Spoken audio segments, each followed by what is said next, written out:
BIP of Bizarre Interest Productions, and in terms of videos that should have came out months ago, it's time to ask a question that's been bothering me. Why are there barely any Asian dudes in non-Eastern romance? Well, anything. And is Lana Condor to blame? So, I've been teasing this video for a while, but why the heck is Lana Condor catching strays from so many Asian people? Well, that's the thing. I'm both defending and criticizing her.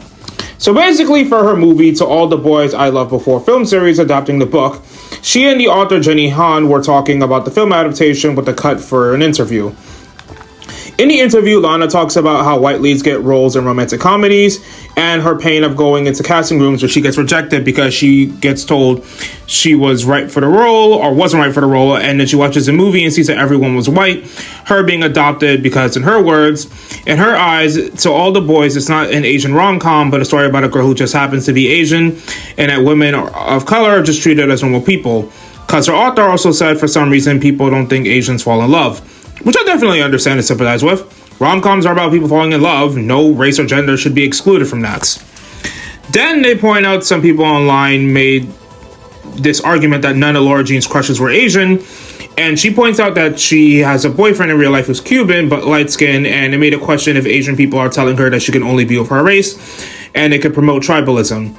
But she also compares it to the LGBTQ community, which, when it feels like the argument is not exactly correct there, since while both share being oppressed, they face different issues and stigmas, and I'd argue it's harder to get an LGBTQ plus movie-related relationship kicked off the ground than an Asian romance kicked off the ground. Plus, tribalism is usually associated with having exclusion or prejudice against those outside your race, and I don't think having a romance between two people of the same race is promoting demonizing other races. Hell, she agrees when she says, I've loved all races. It's not like I can only be with my people. But also says, I don't think we should be stuck to only loving people based on what they look like.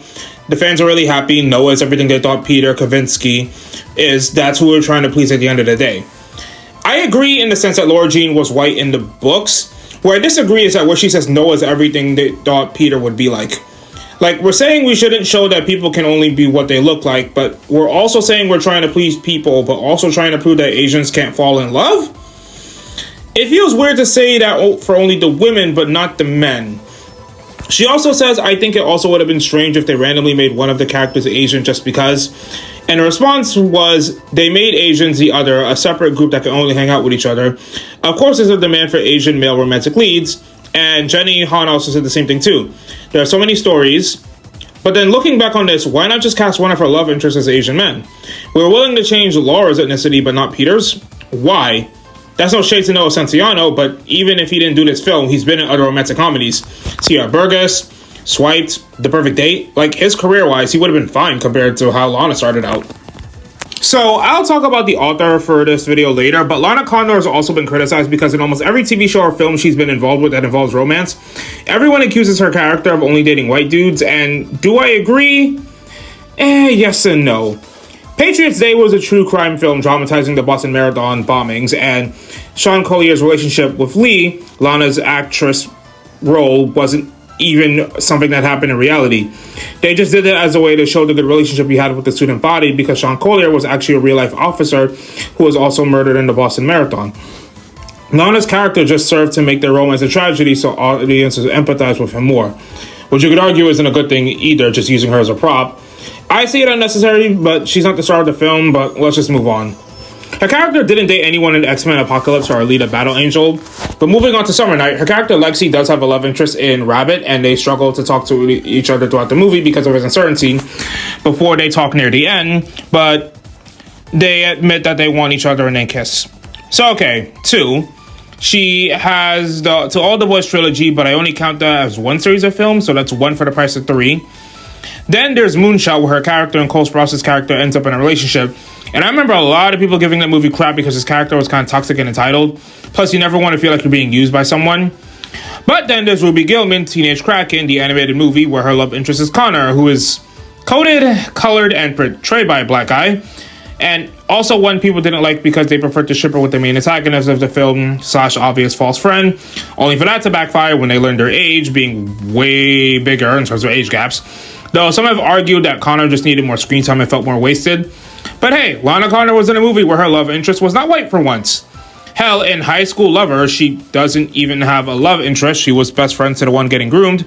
Though in Deadly Class, her character Saya is in a love triangle with the main protagonist Marcus, who is Nicaraguan. Yeah, sure, he's half white, but that ethnicity is diverse. And people were mad about her role in Boo BITCH, but that really wasn't a romance. It just had one, and at least the guy was decent. So yes, Lana Condor dates a lot of white guys in her characters. But in terms of a lot, that's only 7 productions, and 2 of which she's with a person of color. But if Lana wants this, I guess let her. She grew up in an orphanage, adopted and dated a Cuban person, so in terms of real life, she's not putting Asian men down, but in terms of reputation, that's more in the movies and casting directors for not including more Asian men as love interests. And speaking of which, let's talk about Partner Track. So, Partner Track is a show about Korean-American lawyer Ingrid Yun trying to make a promotion for lawyers at her law firm associated with people who don't look like her.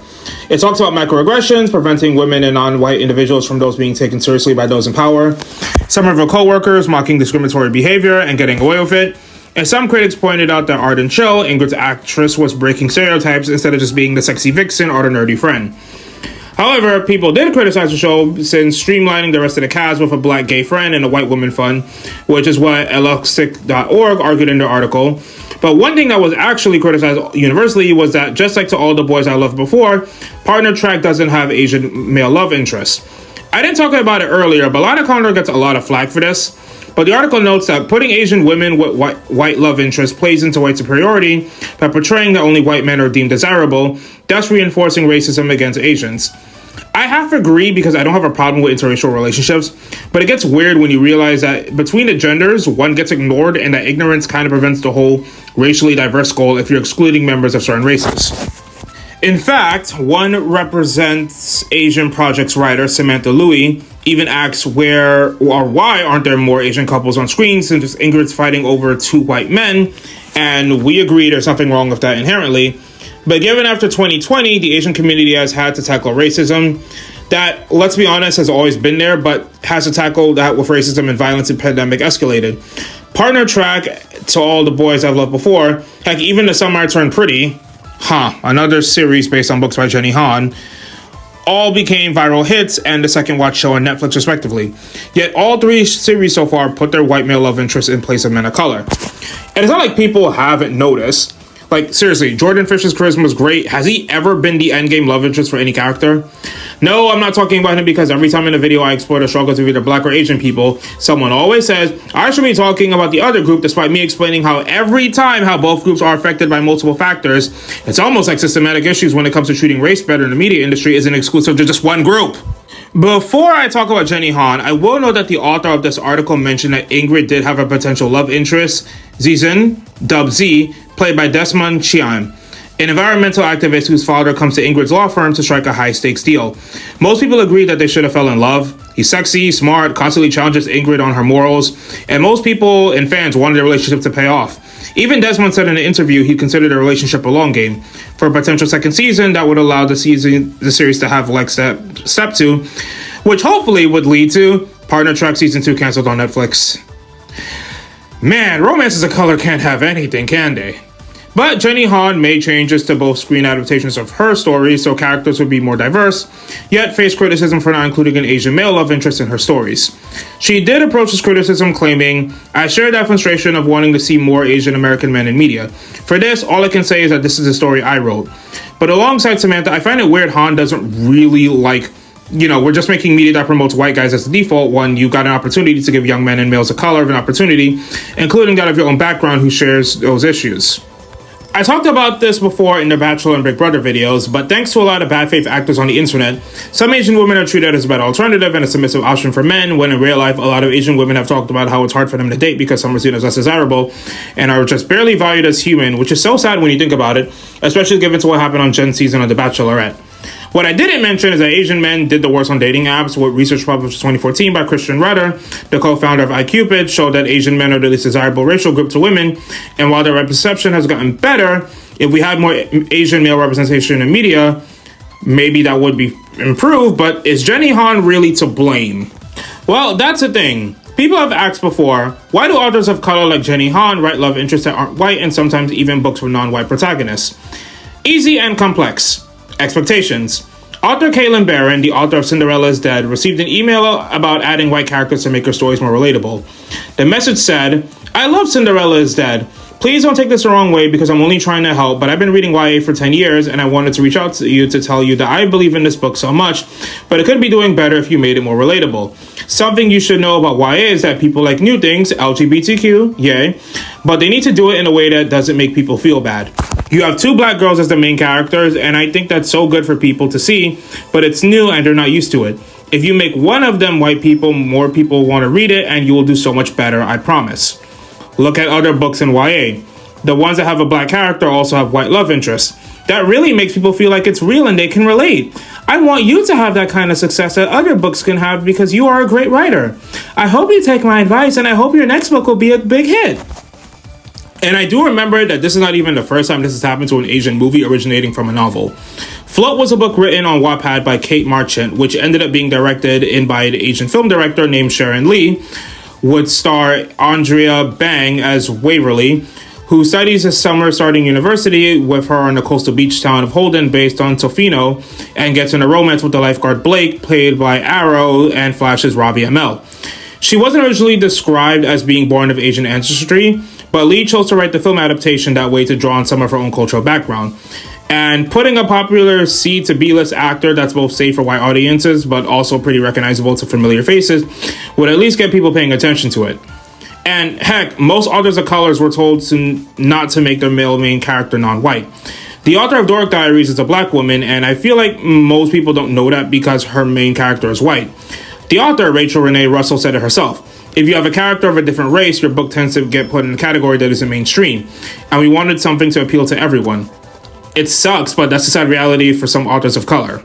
So, I think Jenny Han is suffering from the symptom of the book marketplace, still heavily white-centered since having one hot white girl or guy makes people feel comfortable with stories, instead of trying to empathize with someone who looks different from them, but see similarities to the characterization, and it wouldn't surprise me if Han had executives telling her to change it, but if she had the influence to change the female lead's ethnicity, just she either did or could have had the possibility to include a male Asian lead too.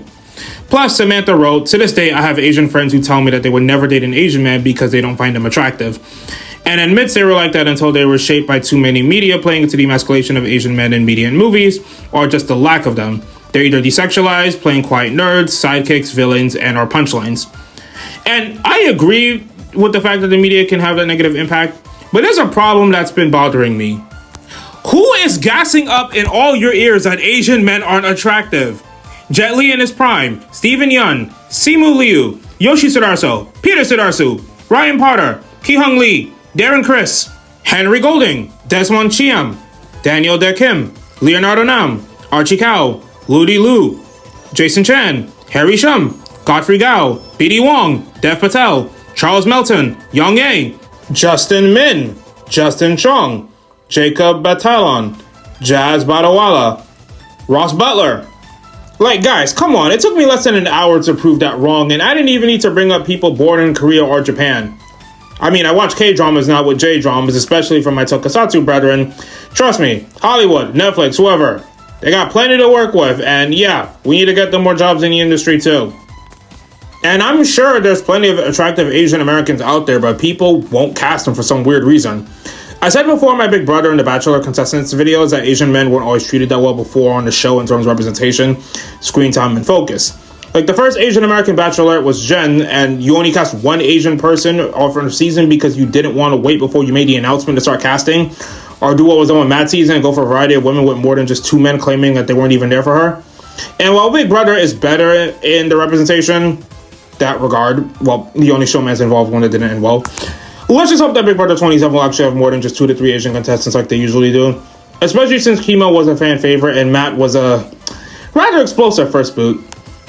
But my experience is limited, so I decided to look back on some of the shows and films either I'm aware of or watch to see how many Asian men and Asian women were featured in romance, romantic subplots, or survived into any of those 4 categories. Asian women and white men romances, Asian men and white women romances, Black and Asian romances, and how many Asian male/female couples are there, aka just Asian couples in general. First up were all the Asian women and white men romances I can think of, which include The Owl House, Willow and Hunter, Connie and Steven from Steven Universe. He's half gem, but Greg is basically white, so yeah. Cold Lyoko, Yumi and Auric, kinda. Miraculous, you got Marinette and Adrian, Felix and Kagami, Sabine and Tom, Luca and Marinette. French and Asian and half Asian couples all around. My Adventures of Superman, Lois and Clark, since Lois has Korean descent in this adaptation. Invincible, Debbie and Nolan, and Mark and Eve. Harry Potter originally had Cedric and Cho, and then Cho and Harry before those headed off into not so positive directions. Codename Kids Next Door had number 3 and 4, ended up together in the future. Kappa Mikey had Mikey and Mitsuki ending up, eventually. Winx Club had Riven and Musa, until they broke up. 16 had Nikki Wong and Jonesy.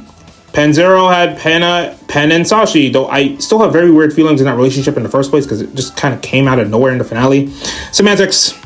Next up is Asian men and white women romances, something that's actually always existed. American Dragon had Jake and Rose, who were basically what the cartoon community thinks of whenever someone says enemies to lovers. Reginald the Vampire had Reginald and Sarah end up together, but break up after he two-timed her and a different Asian vampire, Nikki, temporarily. But Nikki ended up dating one of Reginald's co-workers and friends, Ashley. Also, Mike ended up with a relationship with Todd. So, 3. Power Rangers Jungle Fury, Theo and Lily was a plotline that eventually had payoff. Power Rangers Beast Morphers, Ravi and Roxy, though they broke up and he had to fight her evil doppelganger for like most of the seasons, but they got back together by the end. Power Rangers Ninja Steel, Preston and Sandy, even if it was only 2 episodes, but hey, that's proof. Power Rangers Dino Fury and Cosmic Fury, Ollie and Amelia were basically PR's first hate enemies, rivals to lovers, which is definitely an interesting one. Wish Upon eventually had Claire and Ryan's the only one in that movie who never died. The Walking Dead, until, well, that incident happened. Glenn and Maggie. Love Hard had Natalie, played by Nina Dobrev, and Josh Lin, played by Jimmy O Yang. And Kaijudo had Ray and Ali. In the comments below, tell me if you've seen more of these types of couples in live action or in animation. There's a few Black and Asian couples comparatively, because they only have less examples I could think of. Hey Arnold had Phoebe and Gerald end up together. Invincible had Amber and Mark, though that ended with them breaking up. Phineas and Ferb had Stacy and Coltrane, being the beta couple to Candace and Jeremy. Juniper and, hold on, it's been a while. Marcus! I forgot that they confessed to each other. Gentry, Child, Michael and Gentry, though there's an issue with colorism I'll have to talk about later, but semantics. And Winx Club, Aisha and Nabu, until, well, we'll talk about that later. But there's not a lot of Asian ex-Asian couples I could think of off the top of my head from what I've seen. From Avatar, there's Aang and Katara, but like, okay, everyone in Avatar is Asian, so that's kind of a cheat. The Tensionaire, Lee and Trina got together towards the end of their series. By the way, that show's really underrated. I haven't seen Always Be My Maybe, but that's one of the more recent Asian love romances. There's also Crazy Rich Asians, and no, we're not getting that sequel yet. Then there's Ginger and Baljeet, eventually. Well, actor age confirms it happens. Watch the Baljeet video for context. And then there's implied couples, but nothing was done with them. Sidekick hinted about Eric and Kitty coming up together, but that show's too mean-spirited to have a solid ending or proper romance. And Kevin and Mia from Power Rangers Samurai was into that to have something going on there, but for some reason, one of the few original things Samurai tried never got followed up on. Now, how romantic love interest treats women of color is an entirely different story that another YouTuber covered. For example, from Gentry Trial, the Michael Gentry-Stella love triangle ends with Stella having to get her ex and best friend together while she's alone for now.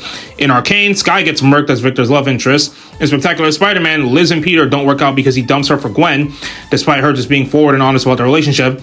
And even in Austin and Ally, Kira was just temporarily.